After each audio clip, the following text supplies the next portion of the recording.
Every day, for more than 46 years, a small team in California has listened for the same faint signal from a machine now more than 15 billion miles away.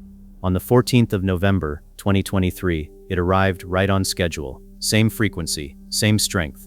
And then they looked at the data riding on it, and it was gibberish, a frozen, repeating pattern that meant nothing at all. The spacecraft was still talking to them. They just couldn't understand a single word it was saying. Here's what the engineers noticed first, and it's something that made everything stranger. The machine was still pointing its dish at Earth, and you could see it in the signal itself, in tiny rhythmic shifts in strength as the spacecraft nudged itself and held its antenna dead on a target 15 billion miles away. It was aiming at us with enormous care and sending home nonsense. So it wasn't lost, and it wasn't tumbling in the dark. It knew exactly where we were. Whatever had broken somewhere very specific, because this spacecraft carries 3 onboard computers, and 2 of them were plainly still alive. One was answering simple commands, and one was holding the craft's aim locked on Earth. That left exactly one. Why had the most distant thing human beings have ever built suddenly started sending home a stream of noise? I want to tell you about the strangest repair job I've ever come across, and about the handful of people who pulled it off without ever laying a hand on the thing they were fixing. This is the story of how you diagnose and rewrite a 50-year-old computer when it's 15 billion miles away, when every question you ask, it takes almost 2 days to answer, and when most of the people who built it are gone. It comes in 3 parts.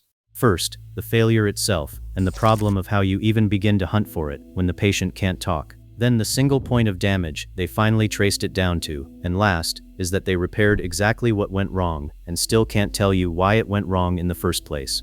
Because underneath the technical puzzle, what this is really about is something slower and sadder. How long can a handful of people keep a dying machine alive, 15 billion miles from home, when they can't even reach out and touch it?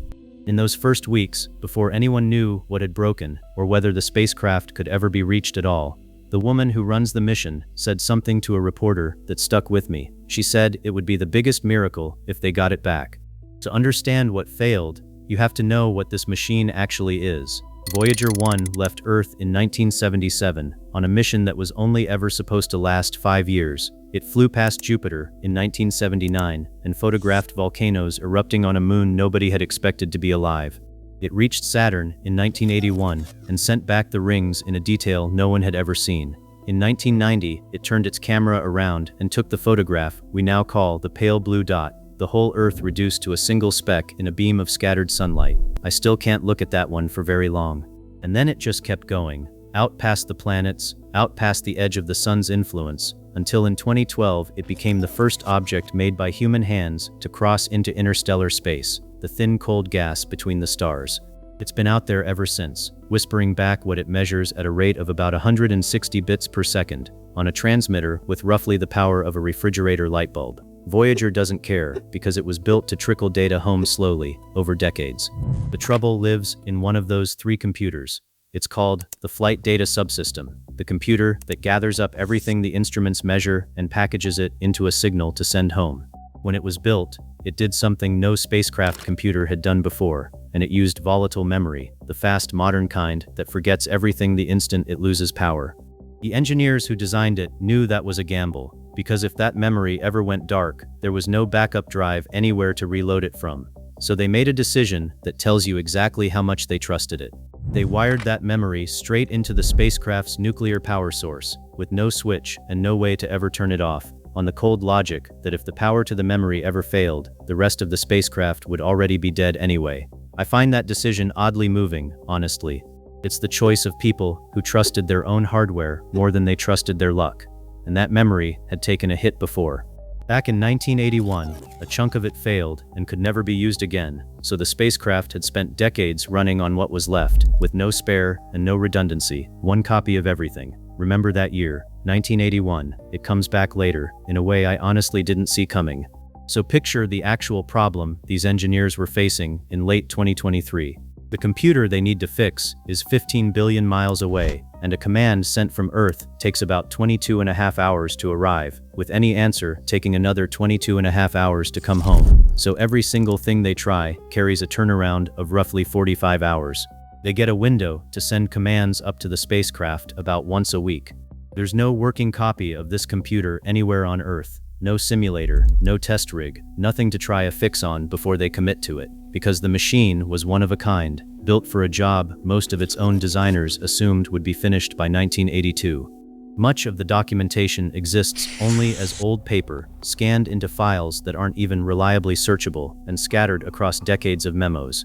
And the people who understand this system best are a small group of engineers, a lot of them long past retirement age. Some of them called back precisely because there's almost nobody else left alive who knows how the thing works. I won't pretend the mood was hopeful, because the mission's own people weren't pretending either. When word went around that Voyager 1 was sending back nonsense, the general expectation, stated openly by the people closest to it, was that this was probably the end. People hadn't given up. The arithmetic was just brutal. You were being asked to rewrite the software of a computer you couldn't touch, couldn't test, and couldn't even fully read the manual for, across a gap of 15 billion miles, at a rate of 1 command a week. She wasn't being dramatic, and anyone who ran the numbers would have told you the same. So they started the only way you can, which is that they poked it.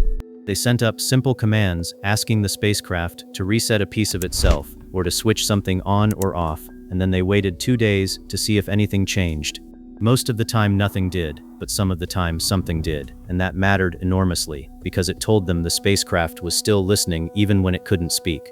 Slowly, carefully, over weeks, they built what engineers call a fault tree, a map of every possible thing that could be broken, and the exact command that would rule each one in or out. They couldn't afford a single wrong move, because one careless command to a computer in this state could finish it off for good. So they crept. And I keep thinking about what that patience must have cost them, week after week of firing a command into the dark, and waiting 2 days to learn nothing, because for 3 months that caution bought them almost nothing at all, the breakout of nowhere. They sent up a sequence telling the sick computer to try running in a different internal mode, hoping it might shake something loose, and it fixed nothing. But one of the engineers watching the raw signal, not the data, the actual radio coming down, noticed that in one of those modes the pattern had changed. It still wasn't readable telemetry, but it was a different kind of nothing, and to a trained eye there looked like there might be something buried inside it. So they told the spacecraft to sit in that mode longer, and to send more of it, and when the signals experts pulled that stream apart, they finally understood what they were looking at. The broken computer, running wrong, had started dumping its own raw memory straight down the pipe.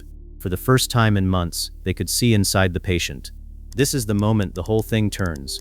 They still had old recordings of what that memory was supposed to look like, from before the failure, so they lined the two up, the healthy memory against the broken memory, and read across them, hunting for the difference, and they found it. There was a single stretch of memory, 256 words long, where one specific bit was stuck in every location, jammed high, wrong all the way across. It was a section of code that almost every function on the spacecraft reached into at some point, which is exactly why everything downstream had collapsed at once, and all of it, that entire stretch, sat on one memory chip, about 3% of the computer's total memory. That chip had died, and that was the whole mystery. There was nothing exotic about it at all. One dead component, the size of a fingernail, 15 billion miles away, and I'll say this plainly, because it's the part of the whole story I find remarkable. The most distant machine we have ever built, adrift in the space between stars, had been reduced to babble by a component you could have balanced on the tip of your finger, and a group of people back on Earth, working with scanned paper and a signal that took 2 days to answer, had reached across 15 billion miles of nothing and pointed at the exact one. The dead chip couldn't be replaced, obviously, because there's no fixing hardware out there. So the only move left was to take the code that had been living on it and put that code somewhere else, to find room elsewhere in the memory, rewrite it there, and then hunt down everything in the software that still pointed at the old location and redirect all of it to the new one. But there was no single empty space big enough to hold it, so they had to break the code into pieces, tuck each piece into whatever small gaps they could find, and stitch the references back together so the fragments would run as one program again. All of it written by hand, in the machine language of a computer from the early 1970s, checked and rechecked by people who knew that a single wrong value, once sent into space, could never be pulled back. They didn't gamble the whole repair in one shot, either. First, they built the smallest possible foothold, and it's my favorite detail in the story. Deep in one of those scanned old memos, someone had found a tiny test routine written decades earlier, printed at the bottom of a document as nothing but a plain list of numbers.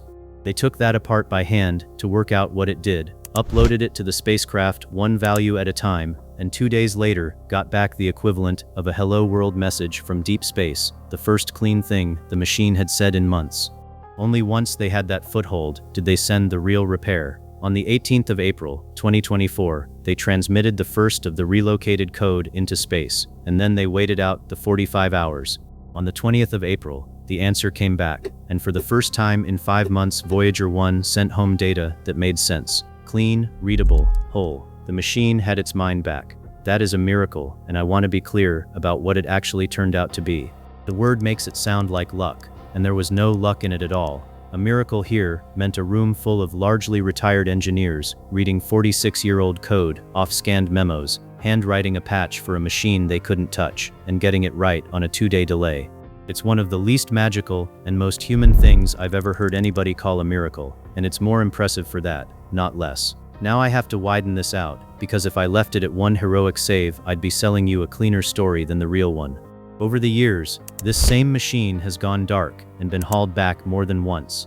That year I told you to remember, 1981, comes back here. In the fall of 2024, only months after the chip fix, Voyager 1 went quiet again.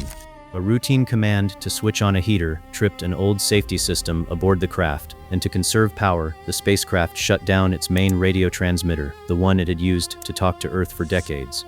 When the team listened at the usual time, there was nothing there, and for a stretch, they genuinely could not find their spacecraft. Then they realized what it had done. To keep talking on less power, Voyager 1 had switched itself over to a backup transmitter, a fainter radio on a different frequency that hadn't been used to reach Earth since 1981, 43 years. They had to go hunting across the sky for a whisper on a channel that had been silent since the spacecraft flew past Saturn, and they found it, and it answered. The machine had reached back on a radio the mission had written off before some of the people now straining to hear it were even born. And then in 2025 there was another one.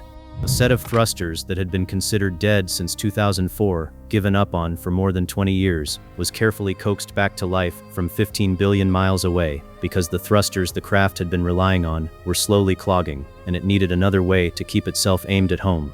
Here's the distinction that matters, and it's the part I can't get past. Not one of these was the spacecraft healing itself, because a machine doesn't repair its own chips or wake its own dead thrusters.